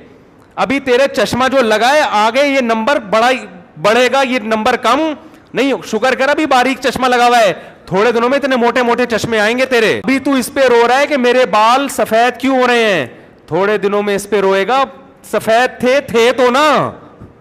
کیا خیال ہے؟ یا اللہ مجھے سفید ہی دے دے، میں کلر لگا لوں گا اس پہ، لیکن دے تو. پھر تھوڑے دنوں میں سفیدی کا مسئلہ بھی نہیں رہے گا، ایئرپورٹ بننا شروع ہوگا. آدمی کہے گا یار کھوپڑی تو تھی نا، دماغ تو تھا سوچنے کے لیے، اب تو یاد ہی نہیں رہتا. بوڑھے آدمی سے ڈاکٹر پوچھتے ہیں صبح ناشتے میں کیا کھایا، وہ گہری سوچ میں پڑ جاتے ہیں، یاد ہی نہیں رہتا کیا کھایا. پھر تھوڑے دنوں میں بالوں سے ہٹ کے دانتوں کا مسئلہ، دانت نہیں ہے چبانے کے لیے. ابھی اس پہ مسئلے ہوتے ہیں یار دانتوں کو سفید کیسے کیا جائے، مسکراتے ہوئے اچھے نہیں لگتے ہم، تھوڑے دنوں میں دانت مارکیٹ سے شارٹ. ایک ایک مسئلہ کھڑا ہوگا، ایک ایک مسئلہ. اور دیکھ رہے ہیں صبح شام لوگوں کو. آپ ذرا 20 سال پہلے کا کوئی فلم کا ہیرو گوگل پہ سرچ کرو اور دیکھو 30 سال بعد اس کی حالت کیا ہے. 1985 لکھو یا 75 لکھ لو، 75 میں لکھو بالی ووڈ ہالی ووڈ لالی ووڈ کا کوئی بہت بڑا ہیرو جو اس زمانے کا سپر ہٹ ہیرو تھا. لکھو 2023 میں 22 میں وہ کیسا لگ رہا ہے. بہت سے تو مارکیٹ سے شارٹ ہو چکے ہوں گے. ٹھیک ہے نا، آپ سرچ کریں گے آئے گا ہی نہیں. کہاں گیا، تھے اب نہیں ہے. کچھ آئیں گے تو آدمی کہے گا نہ ہی آتے تو اچھا تھا. آپ کہو گے یار ان سے دم کروا لو, ان سے جن بھگوا لو, ان سے تھوڑی آشیرواد لے لو, بزرگوں کی دعائیں قبول ہوتی ہیں. تو یار جب اتنے بڑے فلم کے ہیرو وہ بڈھے ہو گئے, کمریں جھک گئیں, میں اور آپ کس کھیت کی مولی ہیں؟ ہماری اوقات کیا ہے؟ حضرت حکیم اختر صاحب شعر پڑھا کرتے تھے نا, وہ شعر مجھے پھر اصل میں مجھے یاد ہی بیان کے دوران آتا ہے. وہ ختم یہ زندگانی ہوئی, کوئی نانا ہوا کوئی نانی ہوئی. جو عشق معاشقے ہوا کرتے تھے نا, اب جو ہیرو تھا وہ نانا ہو گیا, ہیروئن کیا ہو گئی؟ نانی ہو گئی. اب وہ اچھی نہیں لگ رہی کسی کو. تو اتنی بڑی حقیقت ہے. مگر شیطان جو 3 گھنٹے کی انگلش فلم ہے گانوں کے ساتھ, وہ کیا کراتا ہے؟ اس دنیا کا فنا ہونا نظروں سے اوجھل کر دیتا ہے اور یہ شو کراتا ہے یہ تمہارے ساتھ ہمیشہ رہے گی. تو ایک بیکار چیز پہ کتنی خوبصورت چمک پٹی لگا دی نا اس نے. وہ چمک پٹی یہ کہ ہمیشہ رہے گی, حالانکہ پتہ ہے ہمیشہ نہیں رہے گی. تھوڑے دنوں کی بات ہے, سب ختم, فنا. زیادہ ٹائم تھوڑی لگتا ہے, وقت پورا ہو گیا. پھر انشاءاللہ اگلے ہفتے اسی ٹاپک کو لے کے چلیں گے. اللہ تعالیٰ سمجھنے کی, عمل کرنے کی توفیق عطا فرمائے. وما علینا الا البلاغ. جزاک اللہ. اچھا ٹھیک ہے.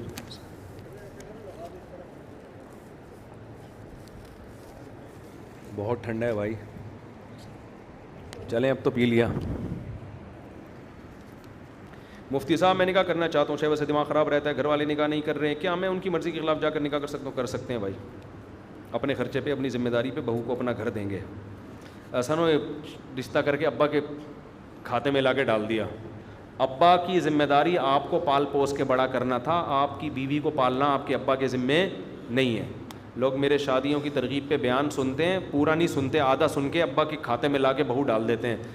تو پورا یہ ہے کہ شادیاں کرنی اپنے خرچے پہ, اپنی ذمہ داری پہ, ابا کی ذمہ داری پہ نہیں ہے. مفتی صاحب آپ قرآن و حدیث پر بیان کیا کریں, دائیں بائیں مت جایا کریں. جو لوگ بھی مجھے کہتے ہیں نا دائیں بائیں, تو ایک بات پورے بیان میں بتا دو جو قرآن و حدیث سے ہٹ کر ہو. آج جو جمعے سے پہلے بیان ہوا اور جو ابھی ہو رہا ہے, یہ بہت سے لوگ الزام لگاتے ہیں کہ اب قرآن حدیث سے ہٹ کے بیان کرتے ہیں. تو کوئی ایک بات بتا دو جو قرآن حدیث سے ہٹ کرو پورے بیان میں. پھر کوئی دیکھیں کسی پر بھی اعتراض کرے نا, مبہم اعتراضات نہ عدالت میں سنے جاتے ہیں. مبہم, آپ نے عدالت میں کیس کیا وسیم بھائی چور ہیں, عدالت کہے گی کیا کہ تمہارے پیسے چوری کیے ہیں, تمہاری گھڑی چوری کی ہے, مسجد سے چپل چرائیں, نہیں بھائی چور ہے یہ آدمی. عدالت مانے گی اس دعوے کو؟ ابے کوئی مثال تو دو نا, کہاں چوری کی, کیا کیا. تو ایسے ہی میرے بارے میں یہ میں دیکھ رہا ہوں تو یوٹیوب پہ کمنٹس کہ قرآن حدیث سے ہٹ کے بیان کرتے ہیں. تو ہٹنے کا مطلب کوئی ایک بات جس میں قرآن و حدیث سے ہٹاؤں, وہ مثال دیں گے تو میں بتاؤں گا کہ واقعی میں ہٹاؤں کہ نہیں ہٹا. تو مبہم الزامات نہ لگایا کریں. مفتی صاحب اللہ کا فضل ہے, اللہ نے یہ کبیرہ گناہ سے بچایا ہوا ہے, لیکن صرف بد نظری ہوتی ہے, یہ نہیں چھوٹتی. بہت کوشش کرتا ہوں نہیں چھوٹتی. کہہ رہے ہیں اللہ نے ہر کبیرہ گناہ سے بچایا, صرف بد نظری نہیں چھوٹ رہی. تو ایسا کیا کریں, جب بھی بد نظری کریں کچھ پیسے صدقہ کر دیں. اب آپ کی تنخواہ کتنی ہے یہ مجھے نہیں پتا, آپ کی مالی حیثیت کتنی ہے. اگر آپ 1 لاکھ روپے کما رہے ہیں تو آپ یہ کیا کریں کہ جب بھی بد نظری ہو 500 روپے آپ نے کیا کرنے ہیں, پینلٹی ہے اس کی. اگر 500 زیادہ لگ رہے ہیں تو کوئی بات نہیں 250 کر دیں, وہ بھی زیادہ لگ رہے ہیں صرف 100 کر دیں. آپ سزا لازمی دیں, بے شک ہلکی دیں. اس سے کیا ہوگا, اب آپ کے پاس جب کوئی انٹی گزریں گی نا, دیکھنے کا دل چاہے گا, تو ایک طرف 100 روپے اور ایک طرف انٹی. پھر آدمی کہے گا ان میں زیادہ مزے کی چیز 100 روپے ہے یا انٹی میں زیادہ مزے کی ہے. سمجھتے ہو نا. بعض دفعہ ایسی انٹی ہوں گی آدمی کہے گا 100 کیا, میں 500 دینے کے لیے تیار ہوں, میں دیکھوں گا اس کو. یہ بھی ہوگا کہ 5000 لے لو مگر میں نے چھوڑنا نہیں ہے اس کو. لیکن ایسی انٹیاں کتنی ہوں گی, بہت کم ہوں گی نا. اس کا فائدہ یہ ہوگا کہ یہ گناہ ختم نہیں ہوگا لیکن آہستہ آہستہ کم ہو جائے گا. سوچے گا ضرور آدمی, جب کم ہو جائے نا, جیسے دن میں 100 بار بد نظری کرتے تھے, جب 500 روپے صدقہ کرنا شروع کریں گے تو یہ 100 سے 50 پہ آ جائے گا. جب 50 پہ عادت پڑ جائے نا, 50 سے نظر جھکا لی 50, تو پھر آپ جرمانہ کیا کریں گے, بڑھائیں گے. آہستہ آہستہ بڑھانا ہے, ایک دم سے نہیں بڑھا دینا. 500 سے کس پہ لے آنا ہے, 1000 پہ. پھر ایک وقت آئے گا کہ اتنی رقم آپ نے اپنے اوپر لازم کی ہوگی کہ بھائی اگر ایک دفعہ بھی دیکھا تو اتنے پیسے, تو اتنی زیادہ کوئی انٹی مارکیٹ میں ہوگی نہیں جو آپ کو 10,000 سے زیادہ محبوب ہو. اور پھر آپ کو نظر جھکانے کی عادت بھی پڑ جائے گی. تو جب تک اپنے اوپر کوئی جرمانہ نہیں رکھیں گے برائی سے انسان کی بچت نہیں ہوتی. تو گناہ چھوٹتا ہے, عادت پڑ گئی نا, آہستہ آہستہ چھوٹے گا, ایک دم سے نہیں چھوٹے گا. تو اس کو کم کریں, کم ہوگا تو پھر اور کم ہوگا, آہستہ آہستہ ختم ہو جائے گا انشاءاللہ. توبہ بھی کریں اور جرمانہ بھی رکھیں اپنے اوپر, اور شادی بھی کریں. اگر ان میرڈ ہیں, بیوی ہوگی تو پھر ادھر ادھر انٹیوں سے, ایک تو بیوی خود بھی حفاظت کر رہی ہوتی ہے کہ کہاں کہاں نظریں مار رہا ہے یہ, اور پھر دوسرا انسان کا ویسے بھی ایک حلال طریقے سے اس کی خواہش پوری ہوتی ہے تو حرام کی طرف نہیں جاتا وہ. مفتی صاحب اللہ کا وزیر ہو گیا مفتی صاحب, تمام کبیرہ گناہوں سے وضاحت بتا دیں, کون کون سے کبیرہ گناہ ہیں؟ بہت سارے ہیں, ابھی پھر لمبا وقت ہو جائے گا, اگلے ہفتے دیں دوبارہ. کیا مفتی صاحب قیامت حضرت عیسیٰ علیہ السلام کے نزول کے بعد قائم ہوگی؟ اور حضرت عیسیٰ کو ہی اللہ نے قیامت کے لیے منتخب کیوں کیا ہے؟ یقیناً ایسا ہی ہے, حضرت عیسیٰ کے نازل ہوئے بغیر قیامت قائم نہیں ہو سکتی. حضرت عیسیٰ نازل ہوں گے, دجال کو قتل کریں گے, پوری دنیا کو عدل سے بھر دیں گے, پوری دنیا میں اسلام غالب آ جائے گا. اس کے بعد پھر آہستہ آہستہ دوبارہ دنیا خراب ہونا شروع ہوگی, اور پھر جب مکمل خراب ہو جائے گی اللہ قیامت کو قائم کر دیں گے. اب باقی یہ کہ اللہ نے حضرت عیسیٰ کو منتخب کیوں کیا ہے, اس کے جوابات میں کئی بیانات میں دے چکا ہوں کہ حضرت عیسیٰ کی سلیکشن کی وجہ کیا ہے. ایک وجہ تو یہ کہ یہودیوں نے اپنے خیال میں ان کو قتل کیا تھا, تو حضرت عیسیٰ نازل ہوں گے یہودیوں سے انتقام لینے کے لیے, کیونکہ یہودیوں سے بڑا مسئلہ ہے نا. دوسری وجہ, حضرت عیسیٰ کو جو اللہ نے معجزے دیے وہ سارے سائنس کو چیلنج کرتے ہیں. تو چونکہ سائنسی ترقی کا دور ہوگا نا, تو اللہ نے ایسے معجزے دیے جو سائنسدانوں کو چیلنج کر دیں گے. جو سائنس کی نظر میں جو کام امپاسبل ہیں وہ حضرت عیسیٰ کریں گے. جیسے مردے کو زندہ کرنا, بھائی بڑی بڑی بیماریوں کے علاج دریافت ہو گئے, ایسا نہیں ہوا کہ مردہ اٹھ کے بیٹھ جائے آپ سے بات چیت کرنا شروع کر دے اور بھائی کیا حال ہے. اگر ایسا ہو تو وہ جو بیٹھے ہوئے ہیں وہ سارے لیڑے جائیں, یہی ہوگا نا. کوئی تختے پہ آپ نہلا رہے ہیں, مردہ اٹھ کے بات کرے اور بھائی خیریت ذرا تمیز سے, تو تختے پہ تھوڑی دیر میں کون لیٹا ہوا ہوگا؟ آپ لیٹے ہوئے ہو گے. تو حضرت عیسیٰ مردوں کو زندہ, اس طرح کے معجزے اللہ نے ان کو بہت دیے ہیں. ایک وجہ یہ بھی ہے. مفتی صاحب میں آن لائن کام کرتا ہوں جس سے وہ ہم سے انویسٹمنٹ کراتے ہیں اور ہماری یہی انویسٹمنٹ سے مختلف پروڈکٹ خریدتے ہیں, اور اس پروڈکٹ کی جو بھی قیمت ہوتی ہے اس کا 2% یا 26% کمیشن ہمیں دیتے ہیں اور خود بھی رکھتے ہیں. کیا یہ سود تو نہیں ہے؟ دیکھو, آن لائن کام میں ہم نے یہاں سے فتویٰ جاری کیا ہے, وہ ہم انٹرنیٹ پہ شائع کر دیں کہ آن لائن کام میں بہت ساری صورتیں ہوتی ہیں. ایک اصولی بات یہ ہے کہ آپ کوئی چیز اپنے قبضے میں لائے بغیر فروخت نہیں کر سکتے. اگر آپ نے قبضے میں لائے بغیر فروخت کرنا ہے تو پھر آپ کیا کریں, فروخت نہ کریں, فروخت کرنے کی آفر دیں. سمجھ رہے ہیں نا؟ بائی ناؤ کا آپشن نہ لگائیں آپ ویب سائٹ پہ. آپ یہ کہیں یہ آفر ہے ہماری طرف سے, جو خریدنا چاہیں ہم سے رابطہ کریں. رابطہ کریں, آپ کہیں یہ ڈن نہیں ہے. جب آپ نے خرید لیا, اپنے قبضے میں لے لیا یا اپنے وکیل کے قبضے میں لے لیا, اس کے بعد آپ کہیں گے ہم اب آپ کو بیچتے ہیں, آپ نے خریدنا ہے کہ نہیں خریدنا. ایک طریقہ یہ ہے. دوسرا طریقہ یہ کہ آپ بائر کی طرف سے, جو سیلر ہے نا, سیلر کی طرف سے وکیل بن کے بیچیں. وکیل بنیں یعنی کمیشن ایجنٹ بنیں کہ ہم آپ کی چیز اس کو بکوائیں گے, درمیان میں ہمارا اتنا کمیشن ہوگا. کسٹمر کو بھی یہ بتا دیں کہ ہماری پروڈکٹ نہیں ہے, ہم درمیان میں کمیشن ایجنٹ ہیں. جیسے اسٹیٹ ایجنٹ کر رہا ہوتا ہے نا, وہ یہ نہیں کہہ رہا ہوتا میرا پلاٹ ہے, وہ 2 پارٹیوں کے پلاٹ بکوا کے اپنا کمیشن درمیان میں لے رہا ہوتا ہے. تو وہ بات کلیئر کر رہا ہوتا ہے. یہاں بھی آپ بات کلیئر کریں, بھائی ہماری پروڈکٹ نہیں ہے, کسی کمپنی کی چیز ہے, ہم آپ کو بکوا دیں گے, تو ہمیں آپ کسٹمر سے بھی کمیشن لے سکتے ہیں اور کمپنی سے بھی لے سکتے ہیں. اس پہ ریٹرن میں ایک فتویٰ موجود ہے, وہ پڑھ لیں تو سمجھ میں آ جائے. گھر میں مرغا ذبح کرنے کے دوران بسم اللہ پڑھنا بھول گیا اور گردن بھی پورا کٹ گیا, صرف چمڑا رہ گیا. اگر بسم اللہ بھولے سے رہ جائے تو جانور حلال ہوتا ہے, اور جو پتلی گردن والے جانور ہیں ان میں بھی پوری گردن کاٹنا جائز تو نہیں ہے, لیکن غلطی سے کٹ گئی تو بھی حلال ہے, کیونکہ اس میں بڑا مشکل ہوتا ہے. آپ کاٹیں نہیں مرغی کی گردن, لیکن اگر کٹ جائے تو بھی وہ جائز ہوتی ہے. فجر میں نماز کے دوران امام صاحب قرات کر رہے ہوتے. ایک مرغے کے بارے میں بڑا اچھا لطیفہ آیا کہ ایک مرغہ جو تھا نا, وہ اس سے اس کے مالک نے کہا کہ صبح صبح اذان نہ دیا کر ورنہ میں تجھے مار دوں گا, ذبح کر کے کھا جاؤں گا. اس نے اذان دینا بند کر دی. پھر ایک اور کام اس کے ذمے لگایا, پتہ نہیں کیا اس کے ذمے لگایا, مجھے یاد نہیں ہے, لطیفہ بھی آدھا یاد رہنے لگا جب. تو وہ نہیں ہوا, اس سے ذبح کرنے لگا مرغے کو, تو مرغہ رونے لگا. اس نے کہا کیوں رو رہا ہے؟ مرغے نے کہا یار شہید تو ویسے ہی ہونا تھا, اذان دے کے ہو جاتا تو زیادہ اچھا تھا, ثواب تو ملتا نا, سمجھتے ہو؟ تو مرنا تو سب نے ویسے ہی ہے, کسی اچھے کام پہ مر جاؤ تو زیادہ اچھا ہے. تو مرغے نے تو ذبح ہی ہونا ہے. ایک مرغا مرغی کے پیچھے بھاگ رہا تھا, مرغی گاڑی کے نیچے آ گئی نا, تو مرغا کہتا ہے کمبخت جان دے دی, عزت پہ آنچ نہیں آنے دی اس نے. دیکھ لو یار مرغے بھی کیسے ہوتے, کہتے جان دے دی عزت پہ آنچ نہیں آنے دی. فجر میں بہت سے لوگ, یہ پھر بعد میں بتاؤں گا تفصیلی مسئلہ ہے, اس میں بہت سارے دلائل ریکارڈ کروانے پڑیں گے. میرا ایک دوست ہے جس کے 3 چھوٹے بچے ہیں اور اس نے اپنی بیوی کو طلاق دی اور بچہ بیمار ہے, اب دوبارہ ملنا چاہ رہے ہیں بچوں کی خاطر. تو دیکھو 3 طلاقیں دی ہیں تو نہیں مل سکتے دوبارہ. اہل حدیث سے فتویٰ لے لیتے ہیں, اس فتوے سے بیوی حلال نہیں ہوتی, کیونکہ 3 طلاق کے مسئلے کو قرآن نے, صحیح احادیث نے, بخاری مسلم کی احادیث ہیں, صحابہ کے فتاوی ہیں, چاروں اماموں کا اجماع ہے, 3 ہی ہوتی ہیں. یہ جو اہل حدیث نے ایک شوشہ چھوڑا ہوا ہے نا 3 ایک ہوتی ہیں, یہ سب فضول بکواس ہے, اس کی کوئی حیثیت نہیں ہے. اور یہی وجہ ہے کہ اہل حدیث اس موضوع پر بات بھی نہیں کرتے کبھی بھی. کبھی آپ ان سے رابطہ کرو نا بھائی اس ٹاپک پر آؤ بیٹھ کے بات, کبھی بھی نہیں بات کریں گے اس موضوع پر. ان کو پتہ ہے کہ ان تلوں میں تیل نہیں ہے, یعنی اس مسئلے میں بالکل فارغ ہیں وہ, تو فتویٰ دے دیتے ہیں بس وہ جا کے.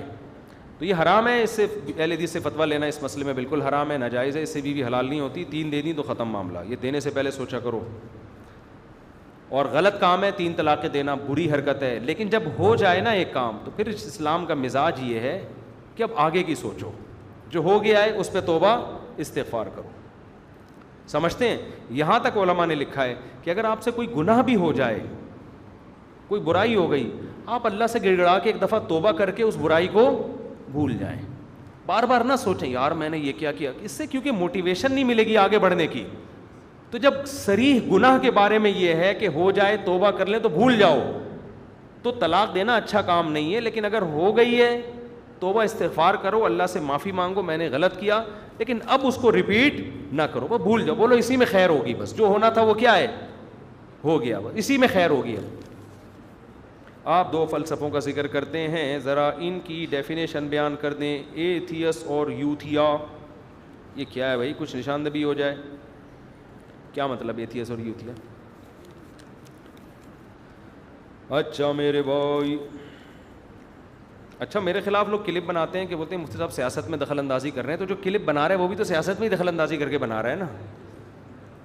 تو یہ عجیب کسام میں کھوپڑی میں آتی نہیں ہیں یہ باتیں. After studying about science the translation of holy Quran I have come in point on 29th of Ramzan before. اتنا لمبا خط لکھا ہے بھائی آپ نے. If you find any mistake in my study, please make it correct. بہت لمبا چوڑا خط ہے یہ, تو میں اردو میں نہیں پڑھتا اتنے لمبے خط, تو اس کا خلاصہ لکھ کے دے دیں. کدھر جن صاحب نے یہ لکھا ہے, آپ نے لکھا ہے, اس کا خلاصہ 2 لفظوں میں بتا دیں نا. جی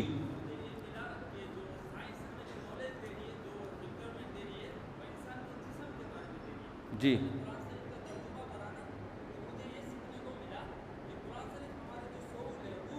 ہاں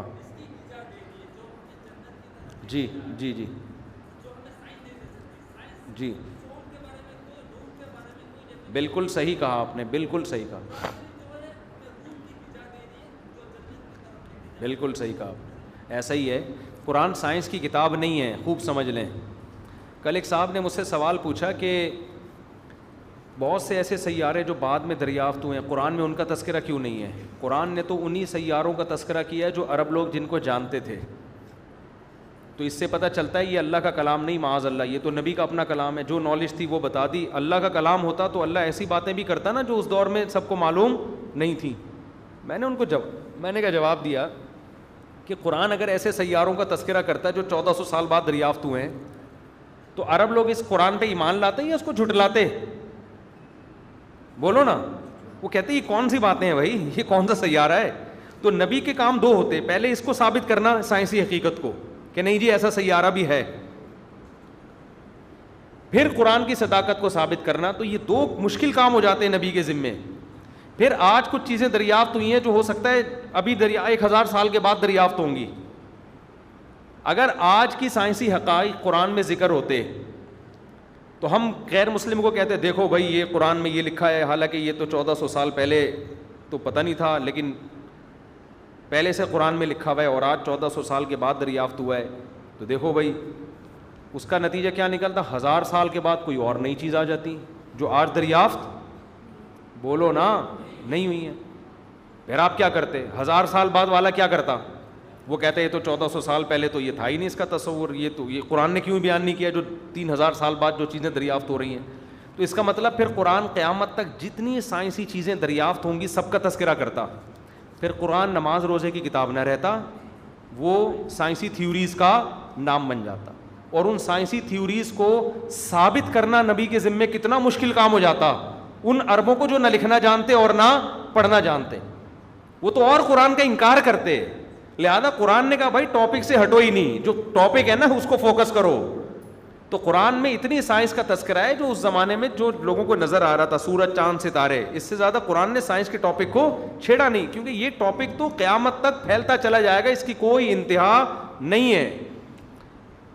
تو یہ الزام جب لگتا ہے جب قرآن سائنس کی کتاب ہوتی. پھر ہم کہتے کہ یار وہ اس زمانے میں جو سیارے دریافت ہو گئے ان کو تو قرآن ذکر کر رہا ہے, جو دریافت نہیں ہوئے ان کو ذکر نہیں کر رہا. تو یہ سائنس میں ادھوری کتاب ہے. ہم کہتے ہیں سائنس کی ہے ہی نہیں تو ادھوری اور مکمل کیا, ہدایت کی کتاب ہے. تو جو ہاں قرآن کے برحق ہونے کی سب سے بڑی دلیل یہ ہے کہ اس زمانے میں بہت سے سائنسی نظریات ایسے تھے جو معاشرے میں رائج تھے, جو آج 1400 سال کے بعد 100% غلط ثابت ہو چکے ہیں. قرآن نے ایسے کسی سائنسی نظریے کا تذکرہ نہیں کیا. قرآن یہ بھی تو کر سکتا تھا نا کہ اس زمانے میں جو سائنسی تھیوریز چل رہی تھی انہی کو تذکرہ کر کے انہی کی مثالیں دے دیتا. ایک بھی نہیں لی ہے قرآن نے. اس کا مطلب یہ اللہ کا کلام ہے, اسے پتہ ہے کہ کون سی بات نقل کرنے کی ہے اور کون سی نقل کرنے کی نہیں ہے. سمجھتے ہو کہ نہیں سمجھتے؟ اچھا بھائی, خالد محمود میں خالد محمود جو جرمنی سے آیا ہوں, آپ سے گزارش آپ سے گزارش ہے کہ مجھے کچھ معلومات دیں, حوالے چاہیے. آپ اگر 15 منٹ دے دیں آپ کا احسان ہوگا. دیکھیں آپ اگر بعد میں آ جائیں تو اچھا نہیں ہے, اتوار کو عصر میں آ جائیں, ٹھیک ہے, اتوار کو عصر میں آ جائیں. جرمنی سے نہیں کراچی سے ہی آئیں پھر سیدھا. قیامت اور کوئی سوال تو نہیں بھائی کسی کا؟ شاباش جلدی سے. جی نہیں نہیں نہیں نہیں, رمضان کے روزے, شوال کے جو 6 روزے ہیں ان میں گڑبڑ نہیں کر سکتے آپ. بعض لوگ گھننے بنے ہوئے ہوتے ہیں, شوال کی بھی 6 روزوں کی نیت کر رہے ہوتے ہیں, رمضان کے قضا کی بھی نیت کر رہے ہوتے ہیں, ایام 20 کی بھی نیت کر رہے ہوتے ہیں, پیر جمعرات کی بھی, سارے ہی گڑبڑ کر رہے ہوتے ہیں. تو رمضان شوال کے جو 6 روزے ہیں وہ بالکل الگ ہوں گے. ہاں ایام 20 کے روزے اور پیر جمعرات کا روزہ آ گیا تو وہ اس میں مرج ہو سکتا ہے. تو اللہ سے امید ہے انشاءاللہ دونوں کا ثواب مل جائے گا, لیکن قضا روزے تو بالکل الگ رکھنے پڑیں گے آپ. جی فرض نماز کے بعد دعا حدیث سے ثابت ہے, بہت زیادہ ترغیب ہے حدیث میں, لیکن کسی ایک حدیث کو لے کے فیصلہ نہیں کیا جاتا, خود دیکھا جاتا ہے کہ صحابہ اور نبی نے اس پر کس طرح عمل کیا ہے. تو حدیث میں جو فرائض کے بعد اتنی دعائیں ہیں, لیکن ہم نہیں دیکھتے کہ ہمیں کوئی ایسی حدیث ملتی ہو کہ نماز کے بعد صحابہ نے ہاتھ اٹھا کے اجتماعی دعا مانگی ہو. بالفرض اگر ایک آدھ واقعہ ہے بھی تو ایک آدھ دفعہ ہے نا, یہ عمل تو 5 ٹائم ہوتا تھا, تو اس کی تو کثیر روایات ہونی چاہیے تھی نا. جو عمل بار بار ہو رہا ہے تو اس میں ایک روایت کیوں ہے؟ تو اس لیے, اور پھر فقہ کی کتابوں میں بھی, کیونکہ فقہ تو قرآن و حدیث ہی کا نچوڑ ہے, تو فقہ کی کتابوں میں بھی نہیں ملتا. جو عربی کتابیں ہیں, جو فقہ کی اصل کتابیں ہیں جو صدیوں پہلے لکھی گئی ہیں, ان میں بھی تذکرہ نہیں ملتا. ان باتوں کی بیس پہ لوگ مجھے کہتے ہیں یہ تفردات کرتا ہے, پوری قوم سے ہٹ کے مسائل بیان کرتا ہے. تو میں پوری قوم سے ہٹ کے نہیں, میں وہ بتا رہا ہوں جو پوری قوم کے مسائل ہیں, صدیوں سے کتابوں میں اسی طرح چلے آ رہے ہیں. تو آپ دکھا دو, ہدایہ میں دکھا دو, رد المحتاج, حدیث میں تو ہے ہی نہیں نا. تو آپ فقہ کی طرف اگر آتے ہو تو فقہ شافعی میں دکھا دو, فقہ مالکی میں دکھا دو, فقہ حنبلی میں دکھا دو, فقہ حنفی میں دکھا دو, لیکن فقہ حنفی کی عربی کتابوں میں, اردو میں نہیں.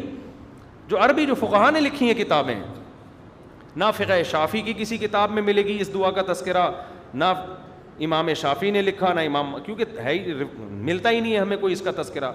تو اس لیے یہ بر صغیر کی ایک رسم ہے جو نمازوں کے بعد ہمارے یہاں ہاتھ اٹھا کے دعائیں مانگی جاتی ہیں.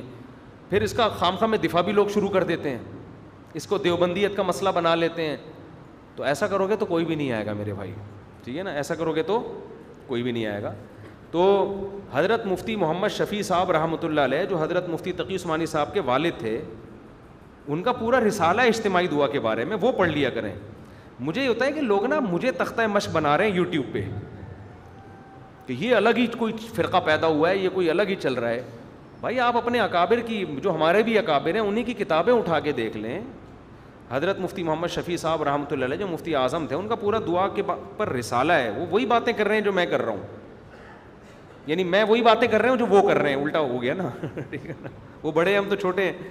تو پھر بھی ہم یہ اس میں اعتدال کے وہ ہے کہ آپ اماموں پہ فتوے نہ لگائیں, جا کے مسجدوں میں فساد پیدا نہ کریں. کوئی کر رہا ہے تو کرنے دیں اس کو, بدعتی نہ کہیں اس کو, ٹھیک ہے, ان کی اپنی کوئی دلیل ہوگی. ہم تو صرف یہ کہہ رہے ہیں ہمیں برا بلا نہ کہیں اس مسئلے کی وجہ سے. تو اگر کوئی کر رہا ہے تو فساد نہ کریں. اور بہت سارے بڑے بڑے مسائل ہیں, کسی اکابر میں سے کسی عالم کی گستاخی نہ کریں آپ, کسی کو بدعتی قرار نہ دیں, اپنی رائے پیش کر دیں, مان لیں ٹھیک ہے, نہیں مانیں کوئی بات نہیں. علماء میں اختلاف ہوتے ہیں, جہاں درجنوں اختلاف وہاں ایک اور صحیح. ایسا کون سا گھبرانے والی بات ہے بھائی, اور بہت سارے مسائل میں اختلاف ہے یا نہیں ہے تو ایک اور صحیح, اس میں کیا ہو گیا. اور بھائی مارکیٹ میں کوئی نیا مسئلہ, ابھی نہیں کہا یار کہ ابھی تو تھک گئے ہیں بالکل, اتنا تو ہم اپنی شادی میں نہیں تھکے تھے یار, اب کسی اور کی شادی میں ہم. جی ہاں,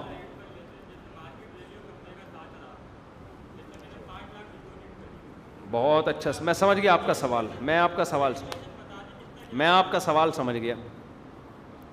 دیکھو سوال یہ ان کا کہ مکان کا ایڈوانس بنتا تھا 1,00,000 روپے یا 2,00,000 روپے, مکان مانگ رہا ہے 10 لاکھ, اس کے بدلے میں آپ کو کرائے میں کیا کر رہا ہے, کمی.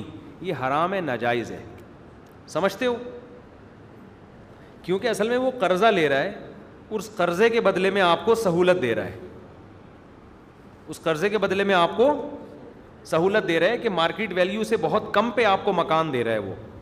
تو قرضہ لے کے نا مختلف طریقے ہوتے ہیں جس سے قرضہ لیا اس کو فائدہ پہنچانے کا. تو اس سے یہ کہیں کہ بھائی جتنا بھی ایڈوانس لو, اس ایڈوانس کی بیس پہ کرایہ کم نہیں ہونا چاہیے. ویسے کم کر دیں تو ٹھیک ہے, بہت اچھی بات, فری میں دے دیں, کیا جا رہا ہے. تو ایڈوانس لینا دینا ناجائز نہیں ہے, لیکن اتنا زیادہ ایڈوانس لینا جو عرف سے زیادہ ہو, اور اس کی بیس پہ اتنا کم کرایہ کر دینا جو عرف سے بہت کم ہو, تو یہ پھر وہ ایڈوانس بھی واپس دے دے گا, آپ اس کو دے. پھر اس میں یہ بھی ہوتا ہے جب تک ایڈوانس واپس نہیں کیا تو یہ گھر آپ کے استعمال میں ہے, تو یہ بھی شبہ ربا کی وجہ سے حرام ہے. اس میں یہ کر لیا جائے, کسی کو پیسوں کی ضرورت ہے تو اس کو بولیں بھائی شروع کے 6 مہینوں کا کرایہ زیادہ ہوگا, 10 لاکھ ہوگا, اور پھر باقی کرایہ بہت تھوڑا ہوگا, تو پھر یہ ایڈوانس اس کو دے دیا جائے, یعنی وہ مالک بن جائے اس کا, پھر یہ قرض نہیں ہوگا. اس طرح سے ہیلا اختیار کیا جا سکتا ہے کہ مالک مکان کو پیسوں کی ضرورت ہے, آپ نے کہا 10 لاکھ کرایہ لے لو 6 مہینے کا, جو بنتا نہیں ہے لیکن ہم تمہیں زیادہ کرایہ دے رہے ہیں, لیکن اگلے 6 مہینوں کا یا اگلے پھر کرایہ بہت تھوڑا ہوگا. پھر یہ قرضہ نہیں ہوگا بلکہ یہ مکان مالک بن گیا اس کا, وہ ایڈوانس آپ نے اس کو کرایہ بہت زیادہ دے دیا, اس سے اس کی بھی ضرورت پوری ہو جائے گی پیسوں کی, اور آپ کی مکان کی ضرورت بھی پوری ہو جائے گی. اس طرح سے تو جائز ہے, اس کے علاوہ جائز نہیں ہے. جلدی لاؤ دولہا کو یار, آپ تو 2 منٹ بیٹھ جائیں, دولہا خوش ہو جائے گا. آپ لوگ جائیں گے نا تو دولہا پھر ناراض ہوگا کہ میری جیسی شادی کی ٹائم آیا سب اٹھ کے چلے گئے. بس میں 2 منٹ میں, آپ کو پتا ہے میں نکاح کتنی جلدی پڑھاتا ہوں. دولہا کہاں ہے, جلدی سے بلاؤ بھائی, جلدی, بہت لیٹ آئے ہیں آپ, غلط کیا نا آپ نے. آپ کا نام کیا ہے؟ شراز ولد محمد عباس. بیٹھ جائیں بیٹھ جائیں. دلہن کے وکیل کدھر ہیں, دلہن کا نام بتائیں. ہیں نگینہ بنتے نگینہ بنتے محمد فراز سرفراز. آپ نے مجھے اجازت دی, اچھا مہر کتنا ہے؟ 1.5 تولے سونا, 5,000 نقد. آپ نے اجازت دی ہے کہ اس مہر میں نگینہ صاحبہ کا نکاح ان سے پڑھاؤں, اجازت ہے؟ اجازت ہے نا, بس ٹھیک ہے. الحمدللہ نحمدہ, بعد میں سائن وائن کر لیں گے. الحمدللہ نحمدہ ونستعینہ ونستغفرہ ونؤمن بہ ونتوکل علیہ ونعوذ باللہ من شرور انفسنا ومن سیئات اعمالنا. من يهده الله فلا مضل له ومن يضلله فلا هادي له ونشهد أن لا إله إلا الله وحده لا شريك له ونشهد أن محمدا عبده ورسوله صلى الله تعالى عليه وعلى آله وأصحابه وبارك وسلم تسليما كثيرا كثيرا. أما بعد فأعوذ بالله من الشيطان الرجيم. بسم الله الرحمن الرحيم. يا أيها الناس اتقوا ربكم الذي خلقكم من نفس واحدة وخلق منها زوجها وبث منهما رجالا كثيرا ونساء واتقوا الله الذي تساءلون به والأرحام إن الله كان عليكم رقيبا. وقال تعالى يا أيها الذين آمنوا اتقوا الله وقولوا قولا سديدا يصلح لكم أعمالكم ويغفر لكم ذنوبكم ومن يطع الله ورسوله فقد فاز فوزا عظيما. وقال النبي صلى الله عليه وسلم النكاح من سنتي وقال فمن رغب عن سنتي فليس مني. وقال النبي صلى الله عليه وسلم تزوجوا الودود الولود فإني مباهي بكم الأمم. میں نے نگینہ بنت سرفراز ان کا نکاح 2.5 تولے سونا 1.5 تولے زیادہ ہو جائے 1.5 تولے 1.5 تولہ سونا جو بعد میں دیا جائے گا اور 5,000 رقم کیش. اس مہر میں نے نگینہ بنت سرفراز کا نکاح آپ سے کیا. آپ نے قبول کیا؟ تھوڑا زور سے قبول ہو نا. جزاک اللہ. دعا کریں جی اللہ تعالیٰ اس نکاح میں برکت دے. الحمدللہ رب العالمین والعاقبۃ للمتقین والصلاۃ والسلام علی رسول الکریم وعلی آلہ وصحبہ اجمعین. اے اللہ اس نکاح کو اپنے دربار میں قبول فرما. اے اللہ اس کی برکتیں میاں بیوی کو کامل طور پہ نصیب فرما. تا دم حیات محبت الفت کے ساتھ کامیاب ازدواجی زندگی نصیب فرما. آپس کے اختلاف انتشار سے لڑائی جھگڑوں سے ہر قسم کے شر فساد سے اللہ ان دونوں کی حفاظت فرما. اس نکاح کو اللہ دونوں کے خاندانوں میں جوڑ کا ذریعہ بنا محبت الفت کا ذریعہ بنا. جس کی جو جائز مراد ہو اللہ اس کی مراد کو پورا فرما. ربنا آتنا فی الدنیا حسنۃ وفی الآخرۃ حسنۃ وقنا عذاب النار. صلی اللہ تعالی علی خیر خلقہ محمد وعلی آلہ وصحبہ اجمعین برحمتک یا ارحم الراحمین. اللہ بہت مبارک کرے جی آپ.